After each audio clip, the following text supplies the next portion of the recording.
জিহাদ মানে কি? জঙ্গি সন্ত্রাস? ইসলাম কি বলে জিহাদ সম্পর্কে? শুধু নন মুসলিমরা নয়, মুসলিমরাও এর অপব্যাখ্যা বা ভুল ধারণার বীজ বুনে চলেছে। চলুন জেনে নেওয়া যাক জিহাদ সম্পর্কে। ইসলাম কি বলে আর আমরা কতটুকু জানি জিহাদ সম্পর্কে। জিহাদ কি? জিহাদ শব্দের অর্থ হচ্ছে সংগ্রাম।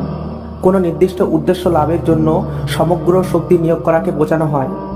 আর এর আবিধানিক অর্থ হচ্ছে পরিশ্রম, কষ্ট, চেষ্টা ইত্যাদিকে বোঝানো হয়। জিহাদ শব্দটিকে ওই পশ্চিমা সভ্যতা বা জায়নিস্ট মুভমেন্ট এমনভাবে তুলে ধরেছে যে জিহাদ শব্দটি মুখে আনা মাত্রই মৌলবাদী জঙ্গি সন্ত্রাস। এরা অন্য ধর্মের উপরে অত্যাচার চালাবে, মারামারি, কাটাকাটি, হানাহানি করবে। আসলেই কি জিহাদ শব্দের অর্থ এটা? জিহাদ মানেই কি অন্য জাতি, অন্য ধর্মের উপরে অত্যাচার চালাবে মুসলিমরা? এটা যদি মনে হয় তাহলে আপনি ঘুরে আসুন পবিত্র কুরআনে সূরা কাফিরুনের 6 নম্বর আয়াত থেকে। এই আয়াতে বলা হচ্ছে, তোমাদের পথ ও পন্থা তোমাদের জন্য, সেই পথে চলার পরিণতি তোমাদেরকেই ভোগ করতে হবে। অন্য ধর্মের উপরে যখন অত্যাচার করবে তাহলে এই কথা কোথা থেকে আসলো? একবারও কি ভেবে দেখেছেন? আমাদেরকে অবশ্যই একবার ভেবে দেখা উচিত। কোনো ধর্মের লোক যদি ইসলাম নিয়ে ঠাট্টা বিদ্রুপ করে, তবুও ইসলাম কোনো ধর্মকে ঠাট্টা বিদ্রুপ করতে শেখায় না। কোনো নাম সর্বস্ব মুসলিম যদি অন্য ধর্মকে ঠাট্টা বিদ্রুপ করে, সেটা কোনো মুমিনের পরিচয় নয়। কারণ পবিত্র কুরআনের সূরা হুজুরাতের 11 নম্বর আয়াতে পরিষ্কারভাবে বলা হয়েছে, হে মুমিনগণ, কোনো সম্প্রদায় যেন অন্য কোনো সম্প্রদায়কে ঠাট্টা বিদ্রুপ না করে। হতে পারে তারা বিদ্রুপকারী চেয়ে উত্তম।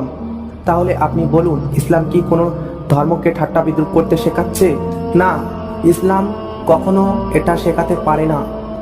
আসলে জঙ্গি সন্ত্রাস কোনো মুমিনগণ হতে পারে না। আসল জঙ্গি সন্ত্রাস করে অন্যজন আর আশ্রয় নেয় ইসলামে। কোনো নামধারী মুসলিম যদি খারাপ কাজ করে, সেটা ইসলামের দোষ কিভাবে হতে পারে? ইসলামকে জানতে হলে কোনো মানুষকে অনুসরণ করলে চলবে না। পবিত্র কুরআন, হাদিস, ইসলামী সাহিত্য জানতে হবে।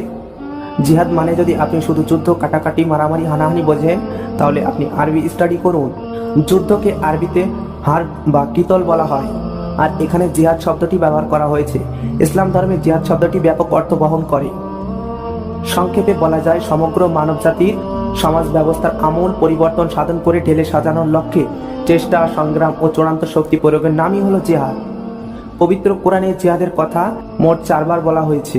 আক্ষরিকভাবে জিহাদ শব্দটির অর্থ হলো কোনো বিষয়ে সংগ্রাম করা। এই সংগ্রাম সশস্ত্র বা অহিংস, ধর্মীয় বা ধর্মনিরপেক্ষ সব রকমের হতে পারে। এর উদাহরণ হিসেবে আপনি ধরতে পারেন, যেমন মহাত্মা গান্ধীর সত্যাগ্রহ আন্দোলনকে আরবি ভাষায় জিহাদ বলে। ভারতবর্ষে কৃষি বিলের বিরুদ্ধে কৃষকরা যে আন্দোলন করে তোলে, এটাও একই বিষয়। করোনার জন্য লকডাউনের ভিতরে সবকিছু ঠিকঠাক চললেও স্কুল বন্ধ ছিল। এই স্কুল খোলার জন্য যে আন্দোলন গড়ে তোলে ছাত্ররা, এটাও আরবিতে জিহাদ বলে অভিহিত করা হয়। তাহলে আপনি বলুন, যুদ্ধ কোন বিষয় আর জিহাদ কোন বিষয়? এরপরেও যদি আপনি বুঝতে না পারেন, তাহলে আর কি বলার থাকতে পারে? জিহাদের মেন উদ্দেশ্য হলো জীবন, ধন, সম্পত্তি রক্ষা করা, অন্যায় ও নির্যাতন থেকে নিজের সম্মান ও স্বাধীনতা রক্ষা করা এবং অন্যকে রক্ষা করা। আসলে জিহাদ নামে ওই পশ্চিমা সভ্যতা বা জায়নিস্ট মুভমেন্ট ধর্মযুদ্ধ নামে লেলিয়ে দেয়, আর বোকারা হা করে গেলে আর ওদের জালে আটকে যায়, আর তখনই জায়নিস্ট মুভমেন্ট ফয়দা লোটে। সত্যকে সন্ধান করো, সত্য তোমাকে মুক্ত করবে।